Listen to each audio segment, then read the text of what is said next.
Del Santo Evangelio según San Mateo. En aquel tiempo Jesús propuso esta otra parábola a la muchedumbre. El reino de los cielos es semejante a la semilla de mostaza que un hombre siembra en su huerto. Ciertamente es la más pequeña de todas las semillas, pero cuando crece, llega a ser más grande que las hortalizas y se convierte en un arbusto, de manera que los pájaros vienen y hacen su nido en las ramas. Les dijo también otra parábola. El reino de los cielos se parece a un poco de levadura que tomó una mujer y la mezcló con 3 medidas de harina, y toda la masa acabó por fermentar.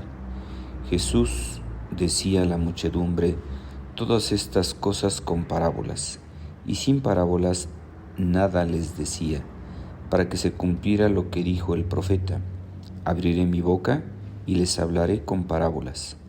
Anunciaré lo que estaba oculto desde la creación del mundo.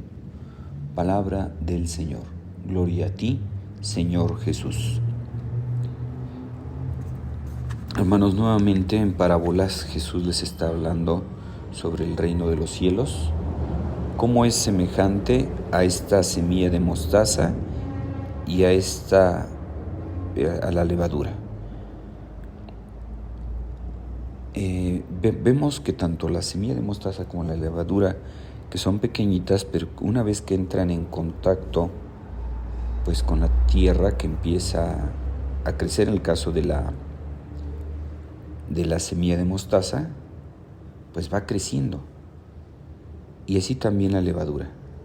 Un poco de levadura hace fermentar toda la masa, crece. Entonces, así es el reino de Dios, ¿verdad? Ese reino de Dios que fue inaugurado con la venida de nuestro Señor Jesucristo, que está presente en su iglesia y que llegará a culmen al final de los tiempos. Podemos ver cómo Jesús empezó su labor, su predicación anunciando el reino de Dios precisamente, con muy poquitos discípulos, 12 apóstoles, y así ha ido creciendo a lo largo de la historia.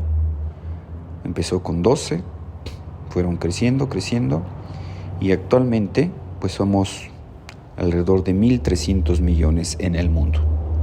O sea, esto humanamente no se explica. Cómo imperios a lo largo de la historia han desaparecido y la iglesia, en vez de ir desapareciendo, todo lo contrario, va creciendo contra todo pronóstico. ¿Por qué? Porque no es obra humana, es obra de Dios. Hoy que estamos celebrando a San Ignacio de Loyola, San Ignacio, que nació en España en 1490, vemos que él era militar, pero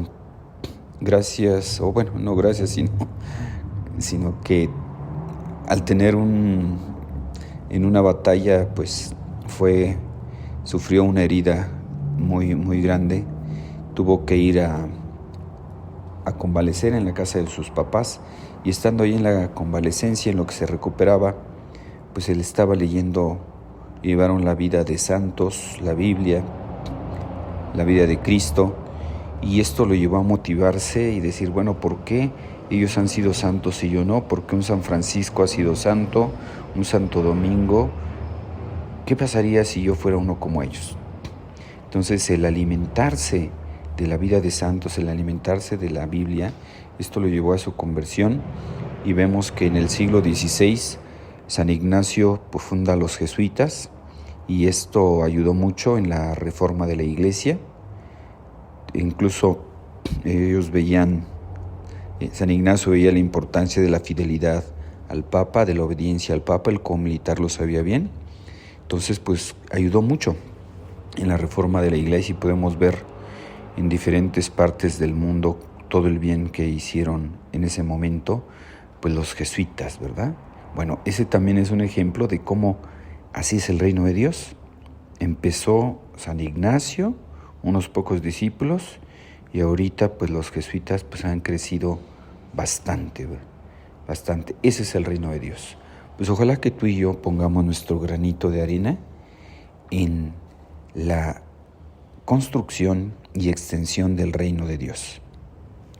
Les deseo que tengan un feliz día y la bendición de Dios Todopoderoso, Padre, Hijo y Espíritu Santo, descienda sobre ustedes y los acompañe siempre.